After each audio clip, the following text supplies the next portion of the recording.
All right, welcome back. It is officially week 3 with the AK Reckless Thoughts podcast. It's Hello, AZ, hello. Cribs. What's going on? How's everything? Oh man, things are good down here in Miami. What can I say? Oh, that's nice. So I'm officially here at the Walters Estate here in Rhode Island. So I'm all the way in the cold, freezing. Yeah, it's 24 degrees right now as we speak. So Oh I'm not a no, happy camper. it is 80 degrees down here. Yeah, thank you for that. I got here and it was 65 degrees, and I was like, it's gonna be perfect, smooth sailing. And then the next day it snowed, and we got I think 3 inches of snow. Wasn't too bad, but still bad enough that Walt had to go out there and shovel without me because I wasn't gonna go out there. He's probably upset about that. That's okay. But yes, here we are, week 3 officially. As you see here, follow us at the Reckless Thoughts podcast here on Instagram. Let's show them the handles for us on our Twitter and IG. We can say it out for those people that are listening on Spotify and Apple. Reckless824 on Twitter or LXDRZTT824 at IG. Cribs. You can follow me at crib_Z. That's with a KRIB_ZEE. Yes, and that's both on Twitter and IG. Well, let's get the show started. Cribs, how was the weekend?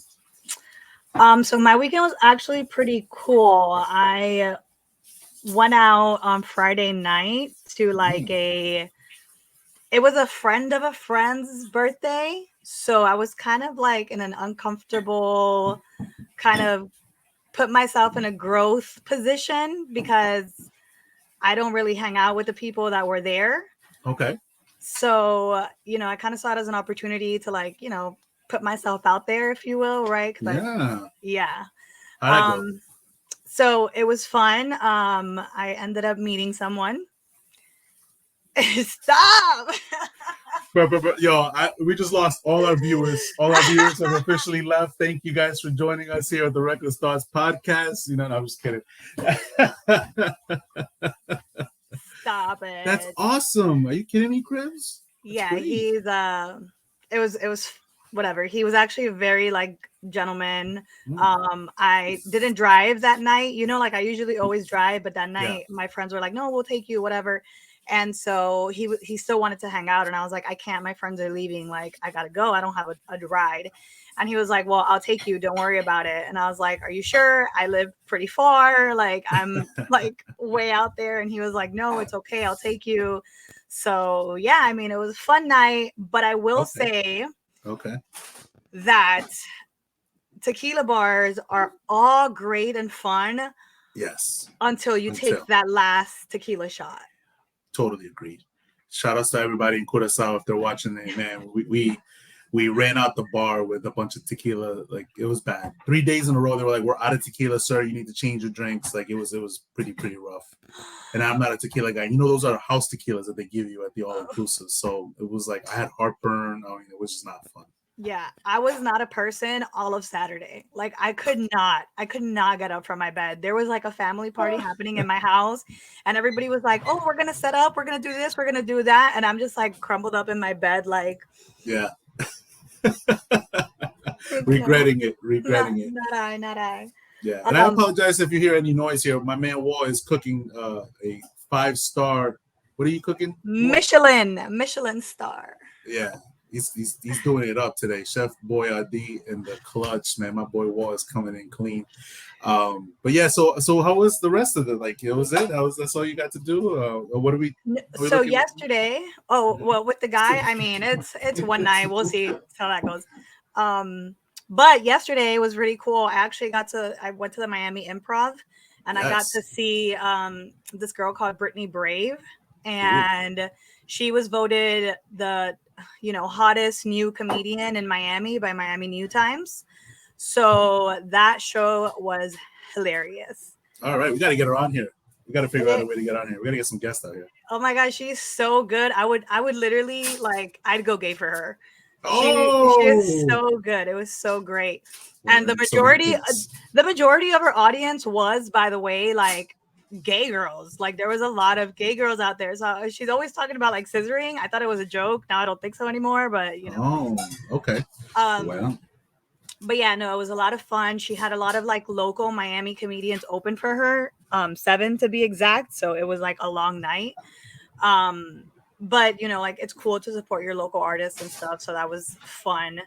We need to go out there. I'm sure you would really enjoy it. I would love to.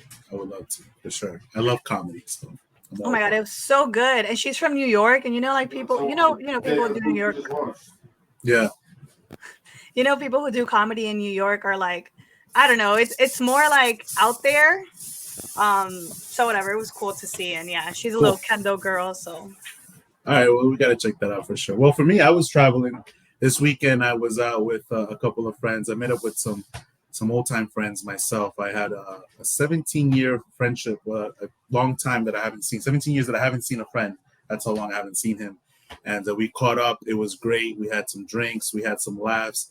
And I always got to credit him because I feel like my comedy style comes from him. Like I got a lot of my mannerisms from him. Like a lot of my um, like like you ever watch The Office and like The Office does these little like mannerisms and stuff like that. He was doing that before The Office came out, and like I remember like I was taking those things from him, so I really fell in love with The Office because of that. I was like, yo, I love that style of comedy. So shout outs to Justin if he's watching the podcast, but he's a local supporter here in Rhode Island. And yeah, and then on Saturday I went out with some friends to get some drinks, just chill, have a good time. We listened to some good music. I got pretty lit. But the weekend before, after we shot episode 2, let me tell you, shout outs to Jess and her party bus because we tore that bad boy up really bad. And shout outs to the Westin. I ended up grabbing a fire extinguisher at the end of the night and started spraying the whole hotel room. So if anybody stayed in the Westin 2 weekends ago in Miami or in Fort Lauderdale, I apologize that you had to evacuate the hotel at 5 in the morning. I do not know you. I do not know myself sometimes, but it was a reckless thing. I look, so here's the thing, right? I shot the fire extinguisher and I had no idea. This is the first time I ever shot a fire extinguisher in my life, right? So I watched too much wrestling because I thought it was gonna be like some foam and that was it.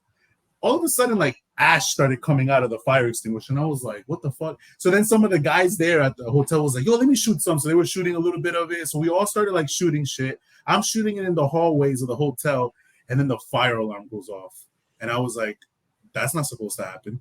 So we fucking so we ran out of the hotel, and as soon as I got to my car, I turned around and I just see everybody outside the hotel. Ambulance and fire trucks are coming in.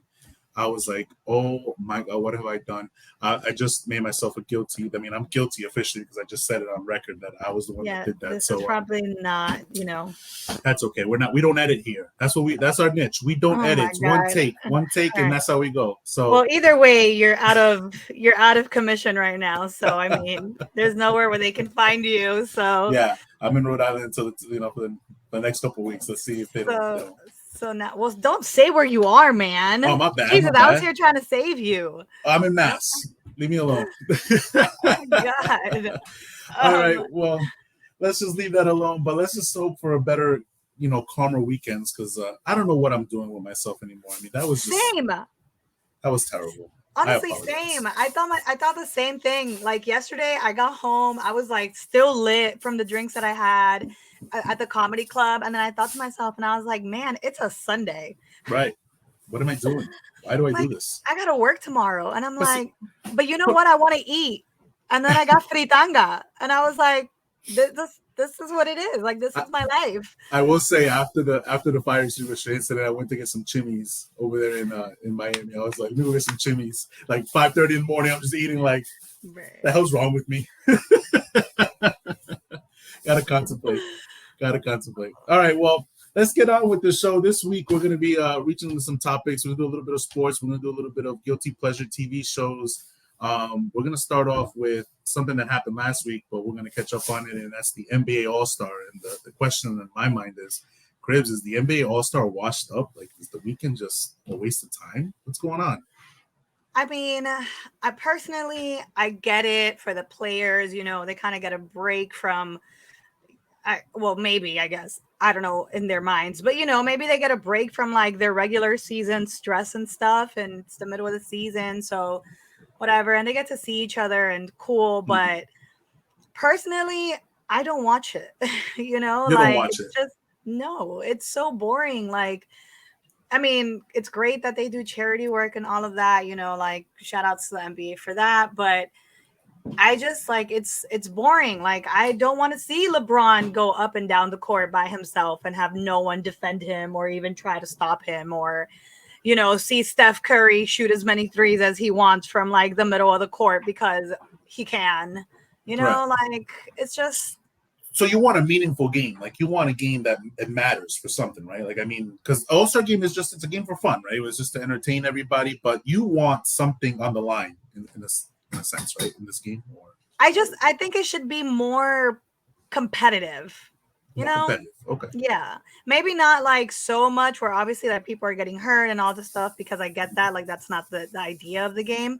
But also like what entices me to watch this, Right. like I think I told you that like the ratings have been going down. Every year it's just been going down and down. It seems like nobody's really that interested anymore in the All Star, including All Star Weekend. So not just the game, but like the dunk contest seems to be losing a little bit of the flavor. The 3-point contest doesn't. I mean, and I think that the problem is for me essentially is that I'm getting a lot of no namers, right? So I'm getting like a lot of people that I've never heard of before. Now I don't want to say I'm a diehard basketball fan. I love basketball and I enjoy watching the season and the playoffs and everything. But I'm more of a casual. I realize I'm more of a casual fan, right? So me as a casual fan, I go into the All-Star Weekend and I'm expecting to see the best of the best of the 3-point contest, and they're not there. I'm expecting to see the best of the best of the dunk contest, and they're not there. And there are a lot of people that I've never heard of personally. Doesn't mean that they're not good players. It's just I've never heard of them. And they come out here, and I mean, the dunk contest, from what I saw on Twitter, because I didn't watch any of the weekend, was horrific. That the dunk contest was just bad. There was just nothing impressive. People were missing dunks. So it just kind of brings me to this whole idea is like maybe this weekend is just not as good as it used to be, or maybe they should change something up. I don't know. I mean, just horrific. Yeah, weekend. I think 1,000%. If the NBA were to do some kind of reformatting for it, then it might bring a little more spice. But like, and it's like you said, sometimes we don't even know the players. Like sometimes they just pick the most random people. Like, why is it not like fan base? Like, why? Like I don't know. There's just so many things that make it just not an enjoyable watch. And I'll be 100% honest with you. I'm a lot more interested in the drama that comes from All-Star Weekend than the actual game. Like what drama? What? Like you're going on Twitter and everybody's like, oh, the hoes are out there. Like everybody, if your girl's out there, yeah, you go. Like I am so much more interested in watching that unfold than watch anything else. Like, who's Kylie Jenner gonna be with? Like, what basketball player is she gonna be with next? Like, who is she visiting at All-Star? Like, I'm a lot more for the drama that it brings than the actual game, because it's just not a fucking game. Thank God that I don't have like any girls that just go All-Star Weekend ghost on me, because I would definitely be feeling some type of way if all of a sudden it's like, hey babe, I'm gonna be going out to Cleveland for the week. Why are you going to Cleveland for? Oh, the All-Star Weekend. Oh shit. Oh fuck. So thank God I don't got none of that. But I hear you. I think the drama that I was more like a little bit interested in was the whole situation with James Harden, because he had just gotten traded from Brooklyn over to Philly, and then they had the whole pick between Durant and LeBron, and like Durant at the last pick was over here like, I need defense, I need this, I need that, I'm gonna go Rudy Gobert instead of James Harden. And like, I just don't like that. I'm not a fan of that, right? Because I'm a believer in the business side of sports, right? So I'm always like, you gotta protect your stars as much as possible, right? Like what's happening to Russell Westbrook is the worst thing that could happen to your stars, right? Like James Harden was another one that I was like, if he's your star right now in the NBA, I'm not saying I'm a fan of him, but if he's your star or one of them, you got to protect him at all costs. And it looked like Durant was just burying him alive in front of the whole, whoever watched the draft, just laughing at the fact that he wasn't going to choose Harden over Gobert. I mean, that was probably my. It's just that's another thing. Like, why does it get so personal? Like, why are you?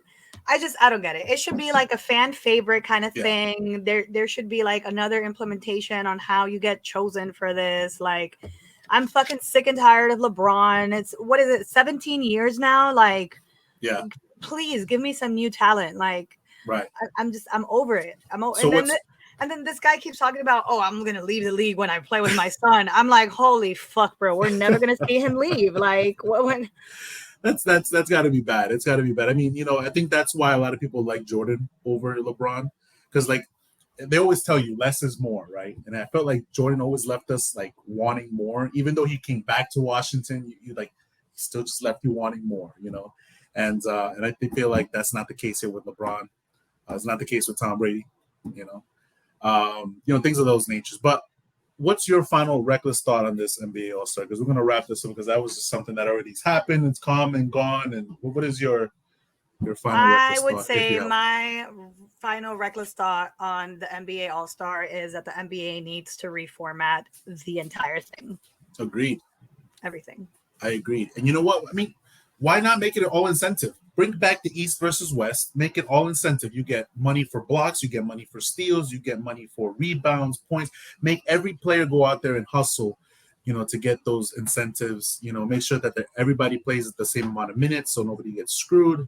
I don't know. Let's do something, man. Let's make this more competitive, man. I want to watch the NBA All-Star the way I used to watch it back in the day. But, in other news, we also found out that Brian Flores, right, recently fired head coach of the Miami Dolphins, got signed up by the Pittsburgh Steelers. And you want to talk about a little bit about the podcast that he was on and stuff like that? Yeah, so Brian Flores came out on the I Am Athlete podcast, which is a podcast that Brandon Marshall and Chad Ochocinco run, which is pretty cool because they're both, former NFL players, and they both actually have played for the Dolphins themselves. So, they kind of have like a connection to it and everything. And Omar Kelly was also there, and Omar Kelly is one of the writers for the Dolphins here in Miami. So it was pretty interesting because if you follow Miami sports, you know that Omar Kelly is always shitting on the Dolphins. Right. Like sometimes I genuinely think that he gets paid to just go off on how awful the Dolphins are. And no, seriously, I'm so serious. And there was a time where I felt very personally like victimized because I'm such a huge Dolphins fan that I started tweeting back to him. And I was like, you are the worst reporter ever. Like, how are you? Like, you are so unbiased. Like, we get it. You hate the Dolphins. Okay, like, pick something else to say, Like, I'm so over you. You took it personal. Super. And he blocked me. Wow. Yeah. So, whatever. But anyways, besides the point, Brian Flores did come out and he did speak on it. And he did mention that, like, one of the things... Well, I'll just go to the main point. So the main point that he made, because they asked him, like, why do you think you got fired? And then the main point that he made was, I think I got fired because I made some people that were like higher ups uncomfortable. Right. So that brings it, right? Is the NFL racist? Is it just, because so before the Brian Flores situation happened, right? I remember thinking to myself, and I was talking to a friend about this. I said, there's not many black coaches that get the opportunity, right?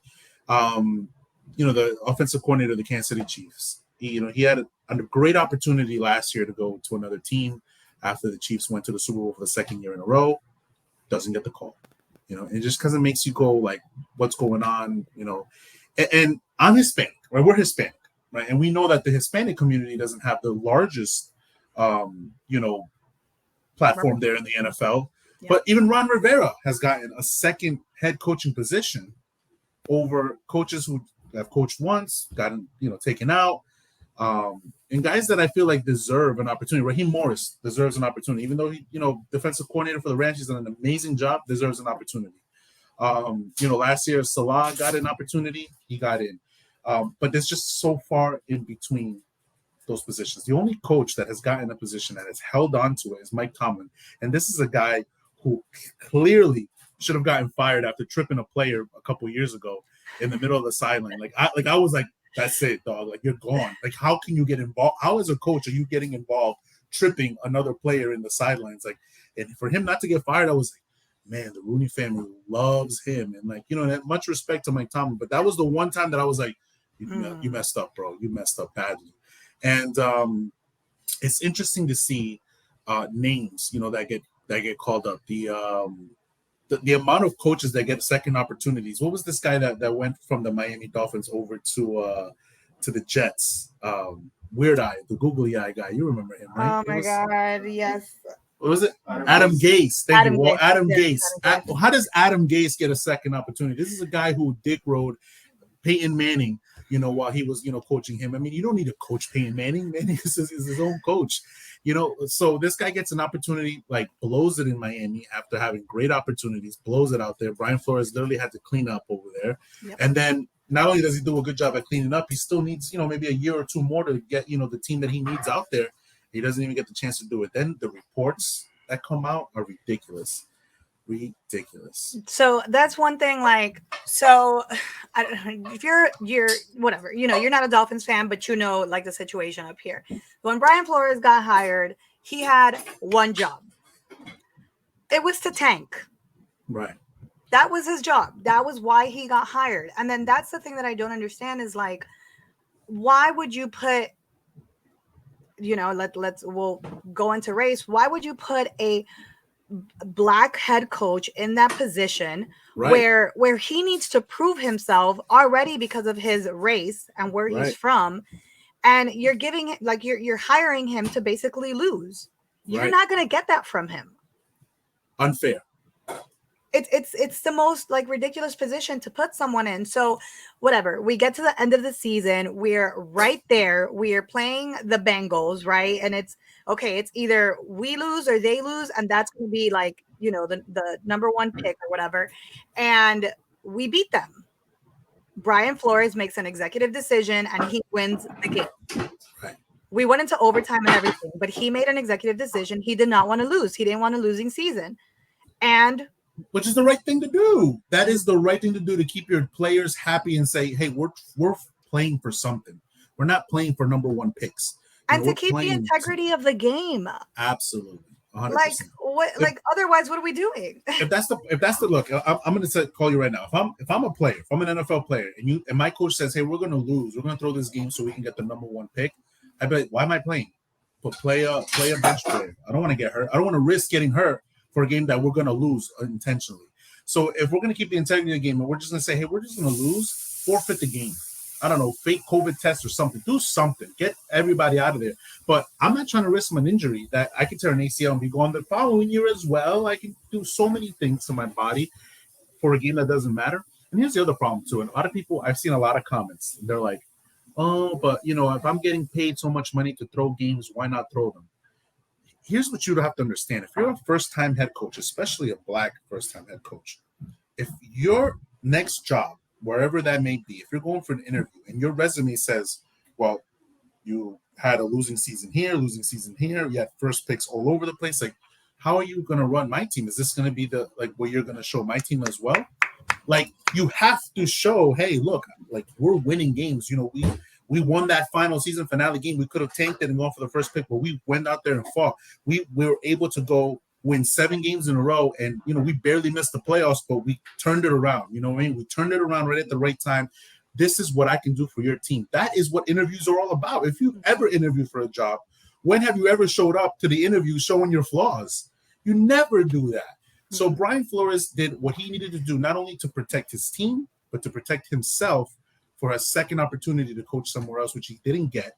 And I'm glad that the Pittsburgh Steelers were a team that took a chance to say, you know what, I know you're suing the NFL, but we're going to get you on and not have to worry about any repercussions that comes your way while you sue the NFL. So shout out to the Steelers on that. Yeah, and which we can talk about just that for a little bit. Like, this man, he has put his career on the line for like a bigger social issue, Absolutely. Like he did not, when teams separate, right? When teams separate from coaches, they separate, they give them like the last contract. They're like, hey, like, sign this NDA, sign this separation agreement. Like, we won't speak about it. You won't speak about it. And like, that's it, right? We leave on terms.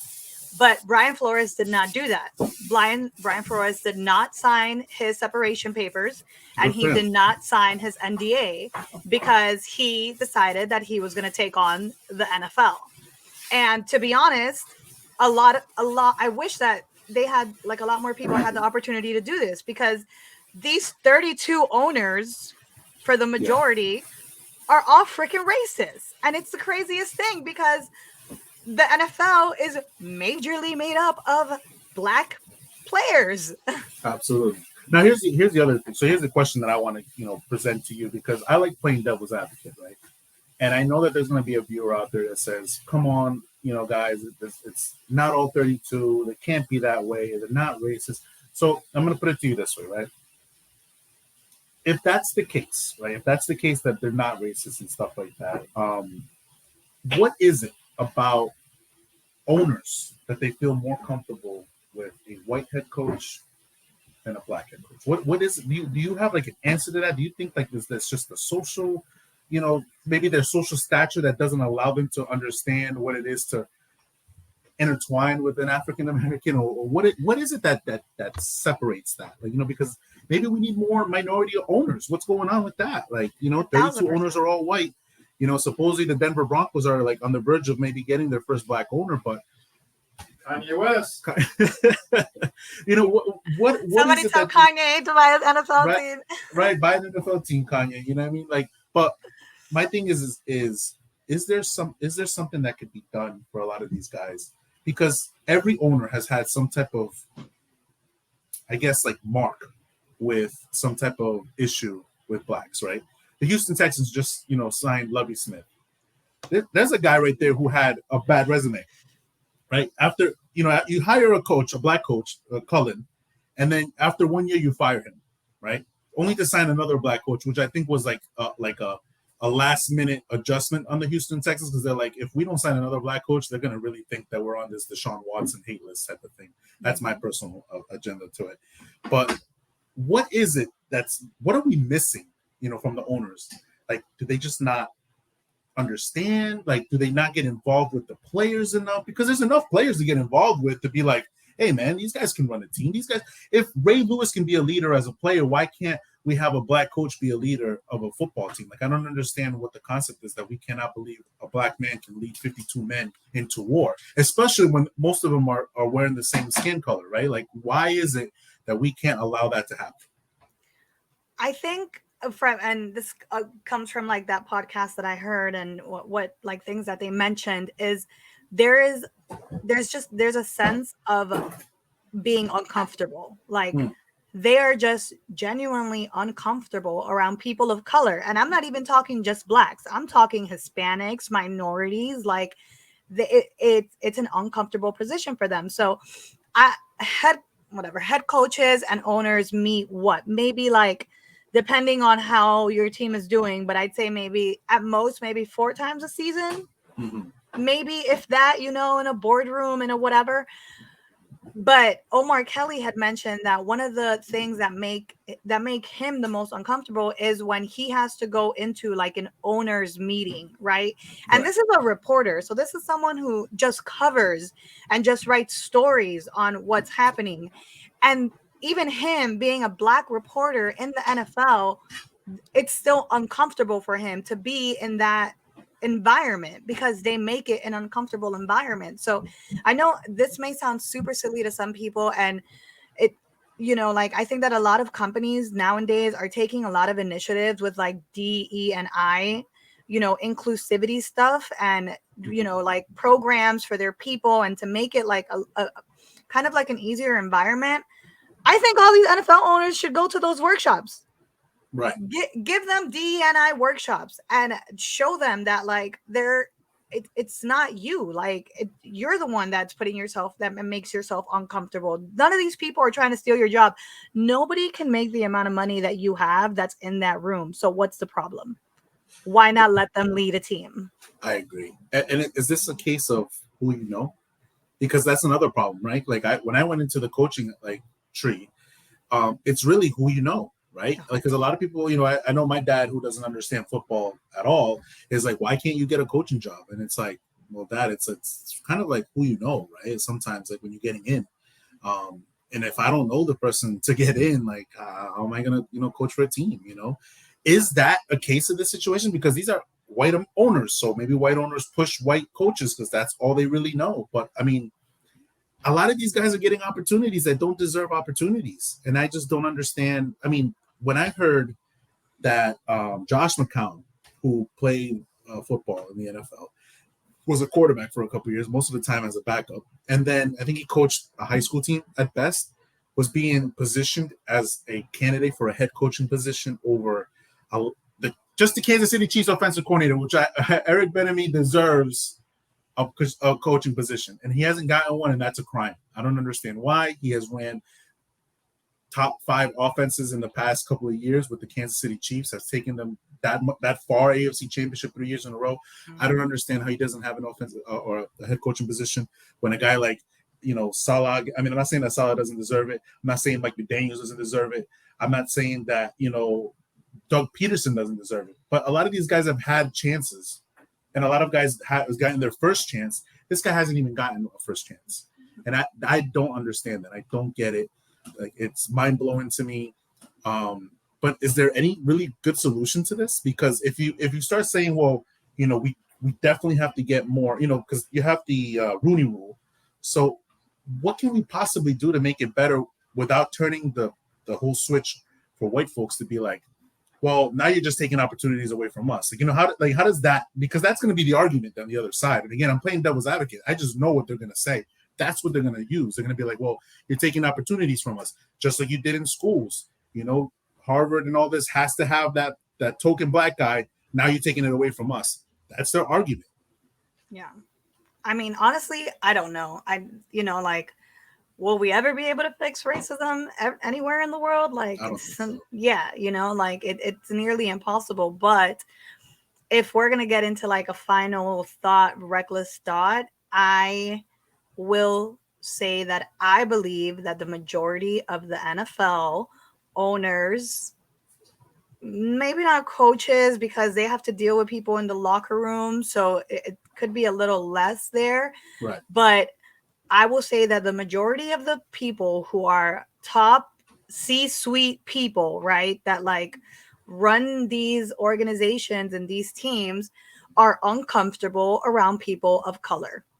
And I'm not just talking blacks, I'm talking Hispanics, I'm talking minorities, I'm talking in general. Like, they are uncomfortable around people. And you know what? Sucks for them, because in a couple years, we are not going to be the minorities anymore. True that. Can't wait for that moment. My reckless thought on that, my final reckless thought on that is basically, NFL, if you want to prove that you're not racist, don't come out the day after Brian Flores, puts these allegations out and says there's no truth behind any of this. Do a little investigation before you kind of go out there. That just makes you look really, really, really bad. Brian Flores weighed in Providence for John Elway. Yeah. Oh, yeah, that's another thing. It's true, right? It was out here in Providence, man. That whole situation with John Elway and stuff, man. Denver, you better get a black owner in there, man. That'll look bad. But yeah, so I mean, NFL, man, if you wanna look good, I mean, because you totally disregarded Kaepernick's situation, and then you admitted that you were wrong, and you disregarded Brian Flores a day after allegations. And I'm not saying you're wrong, because we still have a long way to go before everything is set out there, but it just doesn't look good. Just doesn't look good for the NFL. So yeah, that's that. And wait, because I want to say something else. Sure, and let's finish with this. Stephen Ross needs to sell this team. Who would buy it?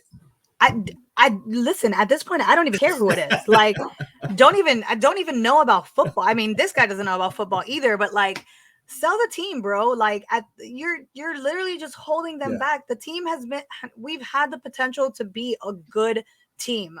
Right. And we have ownership that doesn't care. And we could go into that. I think that a lot of NFL teams have ownership that their priority is not a Super Bowl. And just to elaborate, just to piggyback on that, I just want to make something very clear. Because I know people are going to be like, well, Tom Brady was there and the Patriots, dominance was there. I just want to point out that the New York Jets, during Tom Brady's run, and made 3 AFC championship games. The Buffalo Bills recently had made an AFC championship, run and stuff like that with Brady there. And then 1 year with them out there. But Miami, 0. Just to point out there, right? 0. That is not good. I don't think the history books will do it justice, because they're going to think, well, the Dolphins has always been probably the second or third best team, because the Dolphins were always the team that beats New England in Miami. But in reality, the Jets and Buffalo both have had better, history during Brady's era there. So Miami's got to step it up. So we'll leave it there for the NFL. I know that everybody likes, we like sports a lot, me and you, Cribs, and I know a lot of people like sports for our viewers, but a lot of viewers maybe don't like sports. I don't know. But they do like TV, right? Netflix and chill has been the number one thing for a couple of years now, especially during COVID. And hello. The fact that they upcharged to $20 and people still haven't canceled them is like, that's so funny, man. You say that because who was I that I saw my email and I was like, God dang it! I was like $20 for Netflix. Not like I'm gonna cancel it, but what the hell? Like it's what happened? Because a couple years ago, I don't know if you remember, Netflix charged, and all of a sudden everybody went on strike, and Netflix was like, all right, we're kidding, we're gonna put it back down, guys. Don't worry about it. But Netflix is now feeling kind of feisty. Brave. They're brave. Yeah. I'm about to tell my sisters and my stepmother, like, hey, you're gonna have to get your own account, man. I can't keep doing this, man. I gotta get right. I gotta bring me back to the DVDs where they used to send me the DVDs. I need to do that payment plan. Oh my Lord. But the next topic we're gonna get into is guilty pleasure TV shows, because we all watch them, and with so many streaming services, HBO Max, we've got Netflix, we've got Hulu, the list goes Peacock. on. Now we got Peacock, ESPN Plus. I mean, it just goes on and on. The streaming services don't stop. I don't know when cable's going to end. It should be ending soon. But Cribs, what are some of your top TV shows at this moment?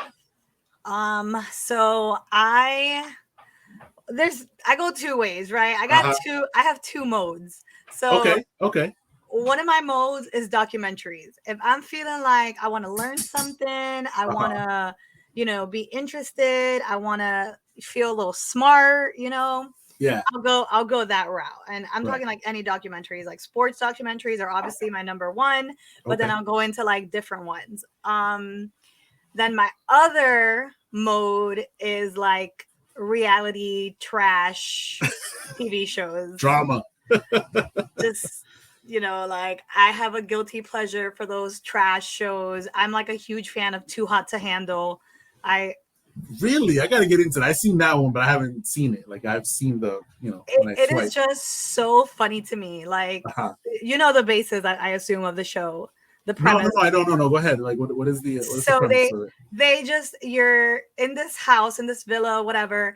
It's like hot people, like they're good looking, attractive people, whatever, and they put them there, and literally the idea is that they cannot have any kind of sexual anything. Like anytime that they do it's pretty much all temptation. Like they're not supposed to kiss, they're not supposed to do anything. Like the idea is that all these people are so attractive that all they do is make superficial connections. So the idea is to try to get them to not be so superficial and to make emotional based connections instead. But yeah, fucking right. These people are like so attractive. There is no way in hell that it doesn't happen. There was one couple in this last season who just literally had sex the first night. Like they were like, fuck it, like.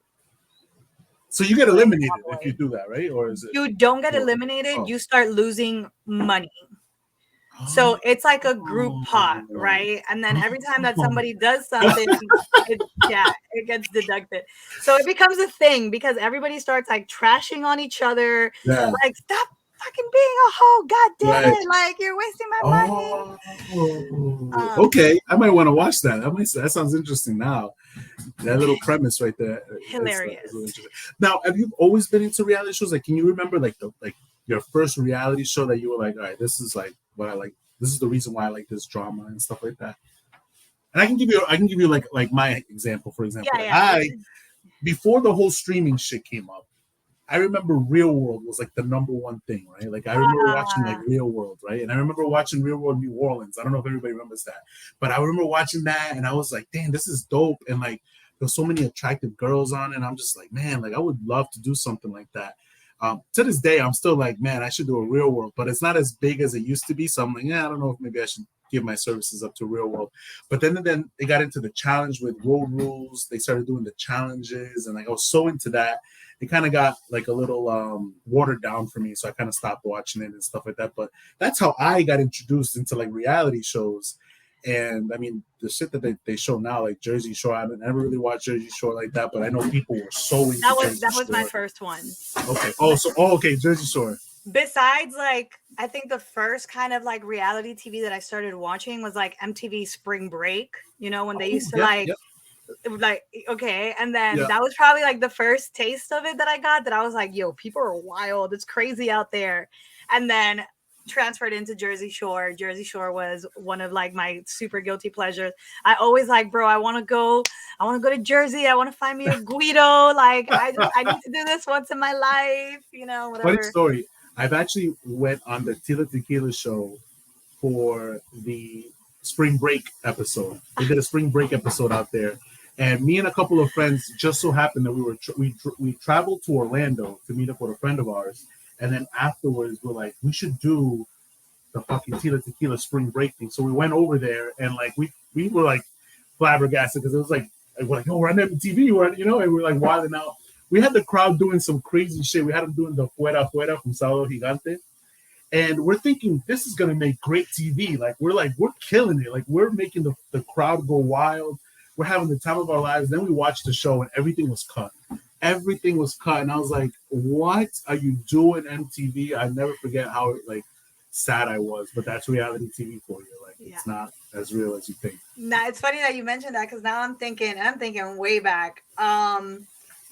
Dating shows. I think the first dating show that I started watching was For the Love of Flavor Flav. Flavor Flav, I love that guy, man. Who didn't love Flavor Flav?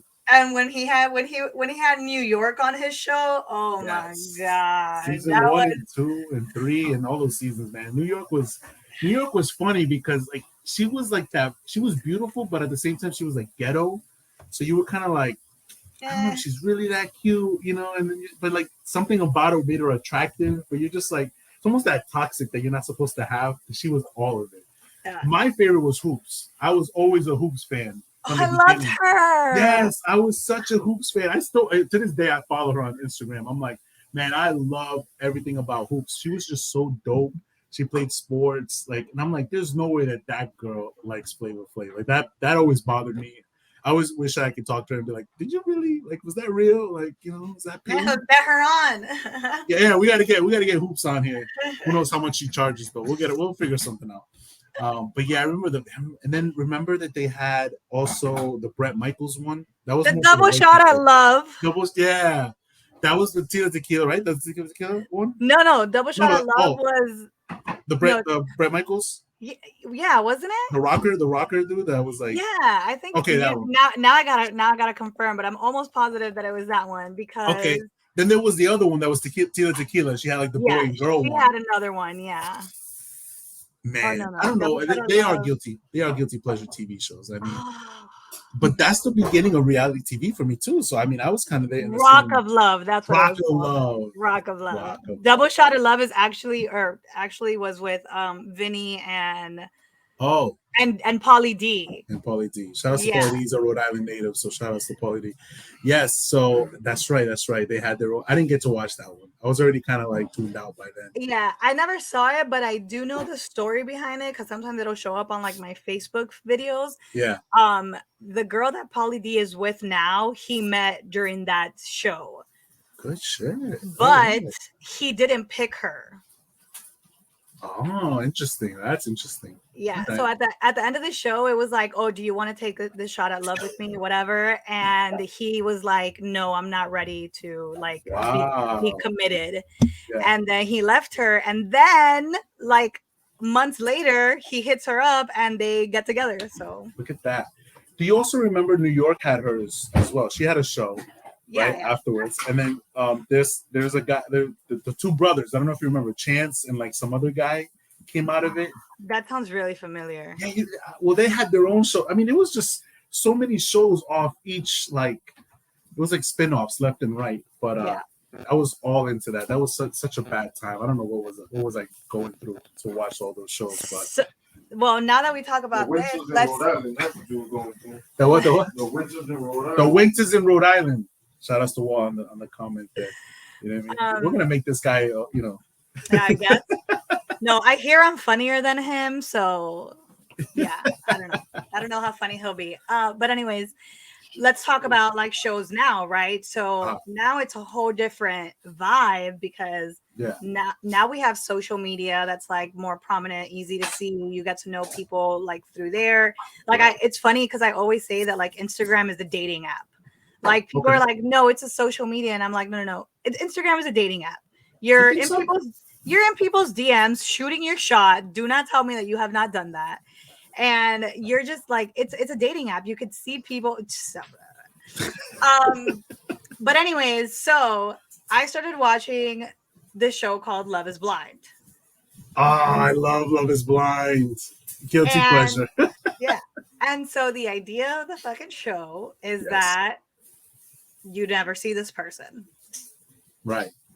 This was all right. So just before you go, right? That premise right there, and I told this to somebody. I go, that premise is everything that my generation went through for a while, and here's why. And I'm gonna tell you why. We used to have this little like a phone thing that we would call, and my Rhode Island people would know that are old enough.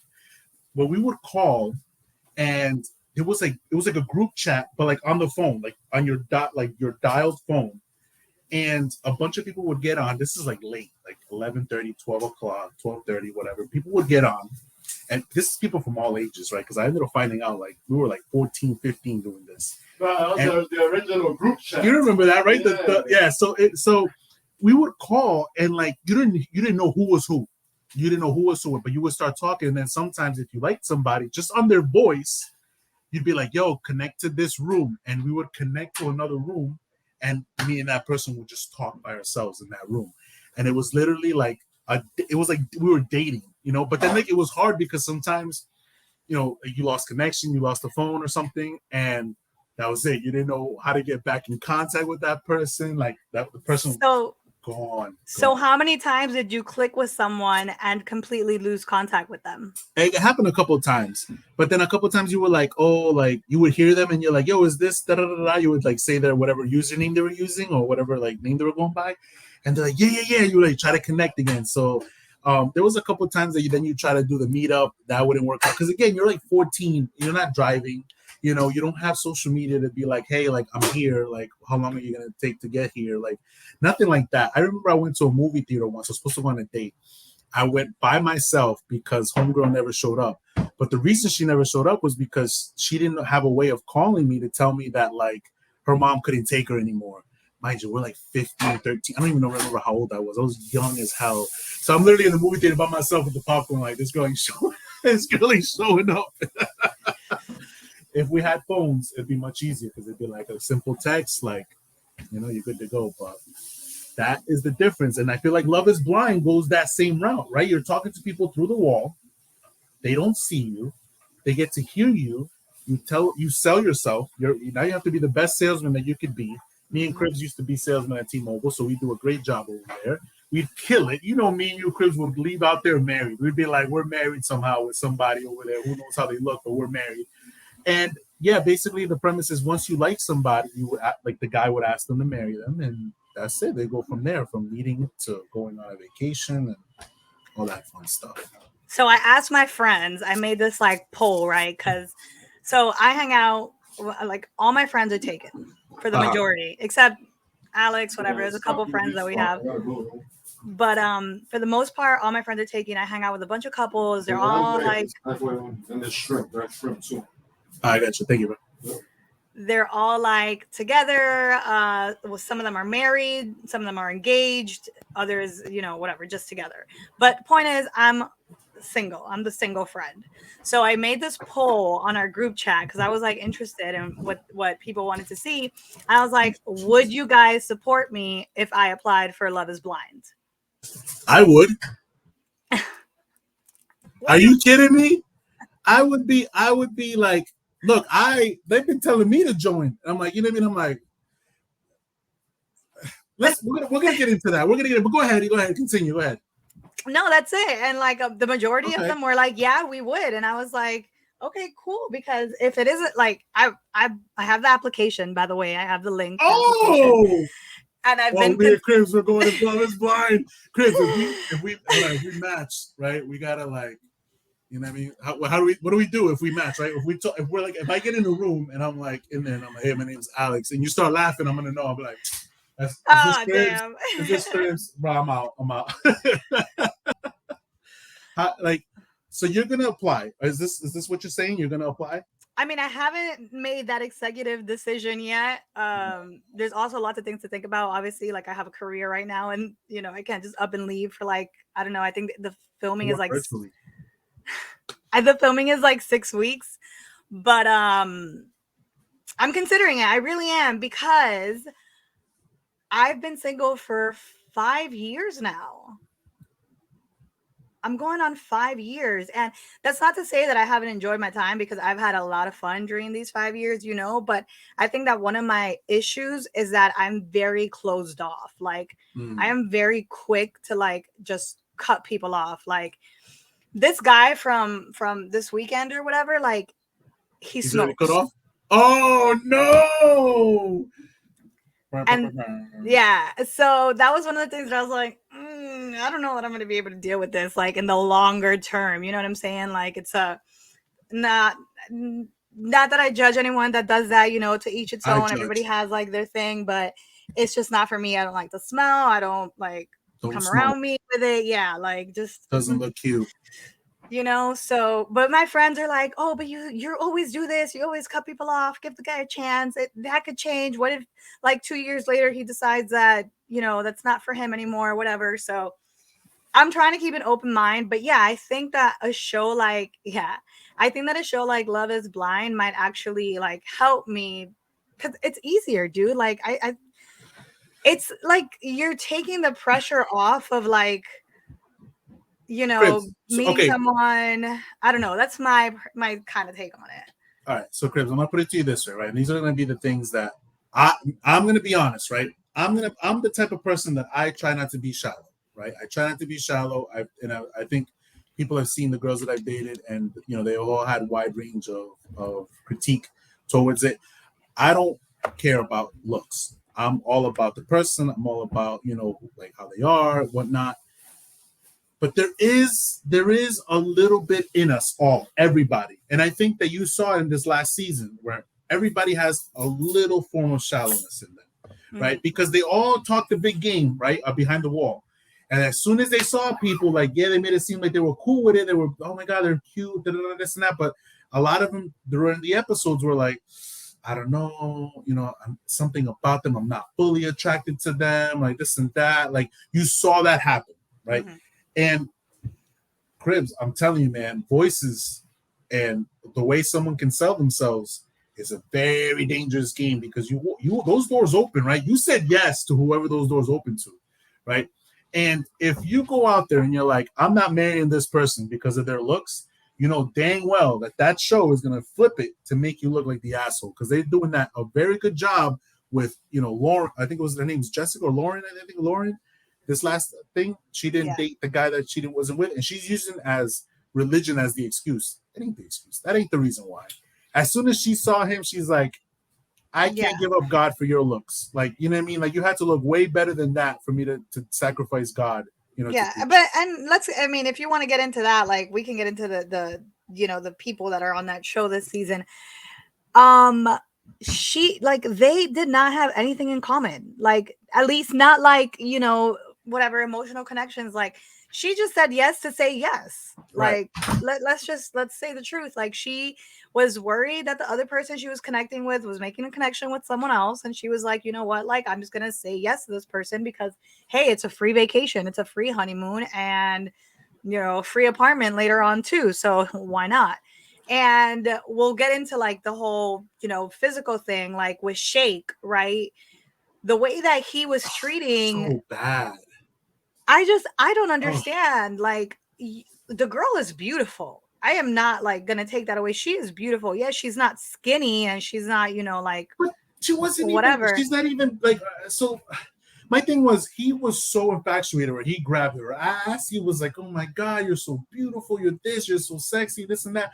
But we saw the red flags from the beginning, right? Because from the beginning, he was asking people like, can I carry you on my shoulders at a festival? Like, you saw these red flags from this guy. And if you guys haven't seen the show, you guys got to check it out because this guy's a dick, right? Like, this guy was going out there making it about the looks. Like, he was going out there with a specific, like, viewpoint of saying, I need to know how you look behind that wall before I marry you. And for me, it's a defense mechanism. That whole situation is a defense mechanism because I've had friends that are very shallow.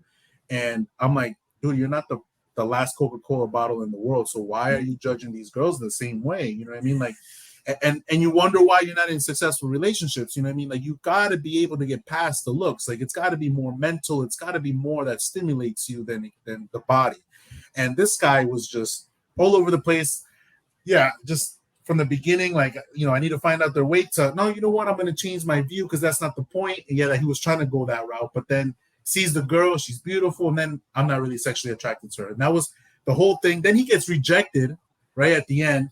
And what? Spoiler alert, my bad. He gets rejected at the end, and he's like, "Oh, I'm glad she did it because I didn't want to do it. I didn't want to be the one to say no. Like, come on, man. You know damn well that you were giving it a chance. You were like, F it. It is what it is. It's the best I can do, right? This is the best I can get." And she said no, and you were like, "Oh, I'm glad now I can be back on the prowl." No, dude, you failed at the experiment. So I kind of guess where I want to go with Cribs. Like, if you were to do this, are you able to get past that little? I don't know how, like, your degree of shallowness is. I'm not judging. I don't know. I really don't. But you know yourself more than I do. Can you get past that level of shallowness within you to get through? Because I don't know if I can. And I'm not a shallow guy, I will admit. And again, people can back me up. I'm not a shallow guy, but looks have to play a little part in it. Have to a little bit. Yeah, absolutely. I mean, like I said, I've been single for 5 years, so it's been a long time since I like even really tried to date and open up and whatever, all that stuff. But I will say that my previous relationship before that, it wasn't based on physical. Like, it was a lot more based on emotional connection than a physical connection, because it even took us like a minute to get to that point. Right.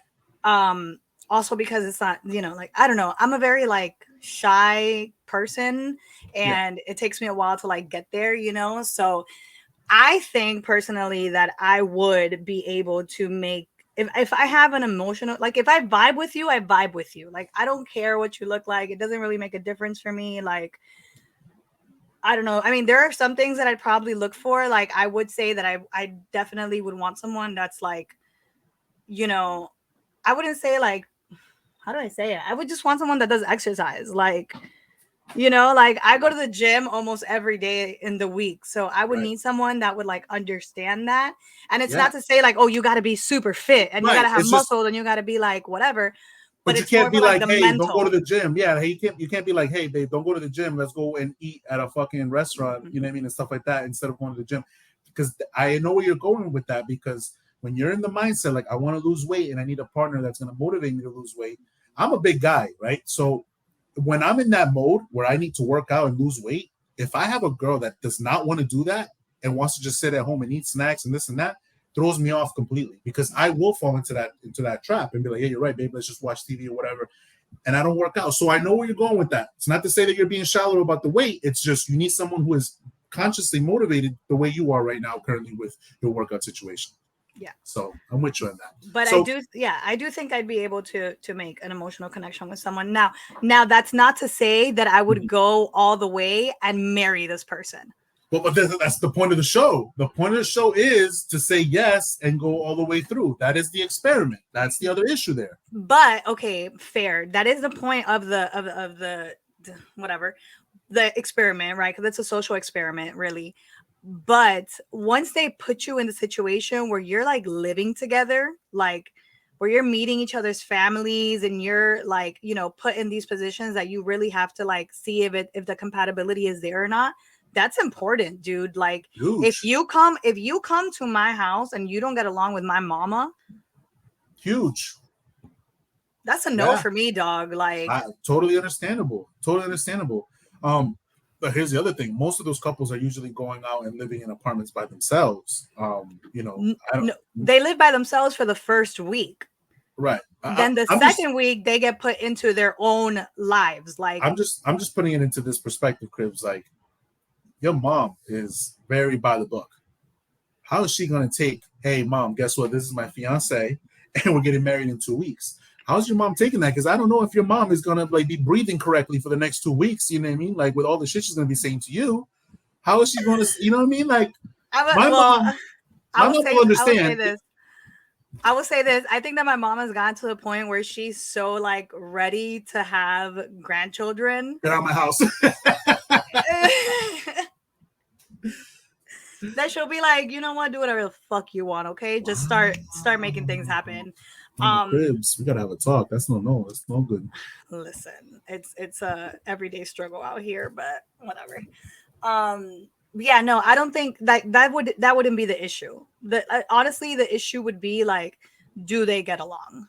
Like, is this person gonna get along with my family? Like, I think one of the things that like seeing this show that I'm like, dang, like that's something that you guys should talk about is like, what's your relationship with your family like? Right. Are you close to your family? Are you not close to your family? Like, how does your mom, you know, like how close are you with your parents? I'm the kind of person that like I would want to be close to my mom, you know, like I wouldn't move like 3 states away from my mother. That's not happening. Like, I'm sorry. What if that ends up happening? What if that? See, that's the thing. Like, it's easy to be here in this moment and be like, I can look past this, I can look past that. But then what is the deal breakers? Because that has to be what needs to be said through the wall. If you're vibing with somebody through the wall and everything else, but then there's one little thing where it's like, hey, but guess what? I live all the way in Washington, like the state Washington, you know, like, Cribs, are you making the move? Like, you know what I'm trying to say? Like, it's those things are like what kind of separates. Well, if you go into like actually the production of Love is Blind, and it's one of the reasons why I'm considering applying to this show, because it's a big difference to like Love Island and The Bachelorette and like all these other dating shows that it just, you know, like it's kind of like creme of the, you know, you get picked out. Love is Blind, the way that they produce and they cast is they focus on one city. So which makes sense. Chicago, right? Was exactly. Okay, you're not put in a situation where you have to like travel whatever to see whomever. Like, no, you're put in a you're casted in a city. It's like a radius within the city, so you know like your locals, you've been there for a long time or whatever the case may be, but you need to live there. Like, that's one of the things. So it makes it different to any of these other dating reality shows that you like find people from like, I watch Love Island UK. I love that show. It's one of my guilty pleasures. I just love Love Island. And they, because it's UK, end up with like people from like Welsh or like, you know, Australia or like, I don't know, like they just cast from like everywhere. So in that case, yeah, you're put in a position where you're like, shit, I might have to move for this person. Wow. Okay. But in this particular social experiment, that is not the case. So that is one of the reasons. They don't put the city out. Yeah, they don't put the city out. I think that the way they do it is like based on the number of applicants. Like if they have enough people from like a certain city to be able to make it happen, like that's you know what they go with. Okay. So I'm not applying. Knowing the Miami state of mind of girls, I'm not applying. I'm done. All right. I was hoping maybe I'd find somebody in Cali or something, you know. That's the problem with dating in Miami. And I think that that's one of the reasons why I've been single for so long is like everything is so superficial. And you like the people who you meet them at the clubs, you meet them in here, and it's not what it's rough. Yeah, like it's not what you're looking for. You know what I'm saying? Like it's just so hard. Well, I mean, we did run a little bit over time. We're trying to keep the shows under an hour because we know that everybody, you know, has things to do and stuff like that. And their commute sometimes might be 40 minutes and less. And, you know, but kind of went a little overtime. Maybe we'll revisit this topic next week. It's a really good topic. And it's something that it should be said. And we can talk about our favorite characters. We can talk about what happened in the show. So if you haven't watched Love is Blind, we're going to give you 1 week to watch it, to go ahead and binge watch season 2. If you haven't watched season 1, you can go ahead and watch that as well. It's pretty good. But season 2 was a little bit, for me, more realistic. Like it was just like people dealt with more real things, that like real issues compared to the other ones. So the other ones were kind of like, I love you right away and let's do this. This one was like, I love you, but I'm not sure if I'm ready for this. Like, and that was cool. That was cool to watch. So final reckless thoughts, Cribs, heading into this weekend or this week. Well, firstly, I want to challenge you to also watch Love is Blind Brazil. I actually was going to watch that. Yes, do it, please, so we can talk about it. It is in Portuguese. I had the, translation at the bottom. And then I also watched some episodes in Spanish because my brain just couldn't process the scrolling letters. But my reckless thoughts for this week. Man, honestly, I just need to stop being so tired. Like this week, I don't know, going out, I don't know what it is. I don't know if it's I'm getting older and like my body's just not working with alcohol the way that it used to work, but I have been exhausted from like just one night of going out. So yeah, I need to be better. I don't know what I need to do to get my energy up. So if anybody has any tips, let me know. If you support me entering Love is Blind, let us know in the comments. I will let you guys know if I apply or not. So I'm not missing 6 weeks of work just to come back and be like, I didn't work. That was a fail. But hey, think about it. It's a free honeymoon. It's a free vacation. That's so true. Fuck. Why you gotta do that to me, Chris? Why you gotta do that? Then you're then like, we see each other. Really? They're gonna be then we make the party. You know what I'm saying? That's true. That's true, because then the funny part is I can already see it. Right? We're gonna get our parejas, and they're gonna look at us and they're gonna be like, "Yo, why do they like each other so much? They must have connected in the fucking rooms. Like I knew that some shit was gonna happen." And then we're gonna fail. They're gonna say no to us at the altar and be like, "Because I know you got something with Alex, and Alex, I know you got something with Cribs." I'm like, we're friends. We know each other. Oh my! But we do get a free honeymoon out of it. That's what I'm saying. You get a free honeymoon. You get a free apartment for like a week or so, and then on top of that, you get to like brand yourself. Even if if they make you seem like an asshole or whatever after the editing, like. God, that would be my worst nightmare, right? Because I'm really not an asshole. I could be, but that is the potential, though. Well, my reckless thoughts is going to be a little bit more to what's going on in the world right now. We don't want to get too political, but obviously we've all seen the clips and we all know about the situation that's happening with Ukraine. Listen, man, I don't want to get political. I don't want to tell you who's right, who's wrong. All I want to say is just, love each other a little bit more, hug the person that you're with a little bit tighter today. Just never know when someone's going to be gone from your life. So I'm a big believer in that. These past couple of years, I've been losing so many people. And I've always said it, the older you get, the more goodbyes you say. So, because of that, my final reckless thought, which is not that reckless at all, is actually just, tell the person that you care about the most, that you love them a little bit more. And, seeing a friend that I haven't seen in 17 years kind of, reminds me of those things. It's, he told me something, and I'll share this and, it's between me and him, but, he told me that I saved his life, that he feels like I saved his life, because of the way I was with him as a friend. And that means a lot to me, because I never knew that. And I have friends that I feel like have saved my life. So for him to say that to me was very special, and I was very thankful that he told me that and shared that with me, that love, because he was never that kind of guy when we were younger. He was always a little bit tougher, didn't really show emotion, but the show that was really good and shows the growth that we have. So that's my reckless thought for this week, Cribs. Anything else before we head out? Yeah, no, I mean, I didn't really want to get into that whole situation. Yeah, no, we don't have to. I've been super depressed about it. It has hit me like, I'm an empath, so I feel like a lot of feelings with things and people and nightmares, and it's been tough. But I just want to say, I don't know, man, be positive, people. Like, keep trying to be positive, keep pushing positivity and spreading love, because that is the only way that we are going to make it as, like human beings, honestly. Like, agreed. Love each other, please. And another, just a quick side note too, because history tells us that we're very prejudiced to the people that we feel is wrong in the situation. Any Russian Americans that you may know, don't blame them. Don't be an asshole to them. I have a great Russian friend who has nothing to do with this at all. First thing I did was reach out to him and say, hey, everybody, your family okay? You don't have anybody that is dealing with any of the situations? And, he answered, he said, yeah, it's a very tough situation. But, I mean, he has no fault in it, and that's the important thing, I don't know. I feel like with 9/11, there were so many people that were wrongfully targeted. Pearl Harbor, that history tells us people were wrongfully targeted. So, just love each other a little bit more. You know what I mean? We're trying to show some positivity. We're trying to have fun. We're trying to smile. We're trying to have a good days, man.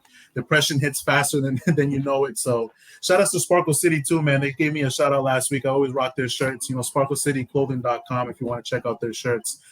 Cool brand, women's brand as well. They got a lot of stuff for women and guys. So check that out. Cribs, any last shout outs before we head out?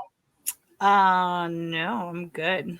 All right, well, check our, we got the handles down there, Reckless824 on my Twitter, LXDRZPT824 at IG, Crib_ZEE at Twitter and IG for Cribs.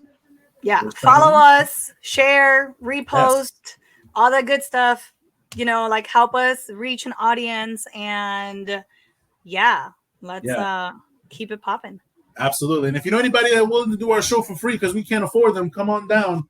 I know a lot of my friends that want to get on the podcast and talk shit and this and that. So we'll figure something out. We want to get them in the right thing. And also, we'll talk about maybe doing a live show one of these days. Maybe we can have a live show. We can have everybody, tune in at a certain time and where it's comfortable for everybody. So we'll see. We'll figure something out for you guys. We're here to work for you. We're trying to make it fun for you. So thank you guys for coming out. And that's pretty much it from us at the AK Reckless Thoughts podcast. We out of here.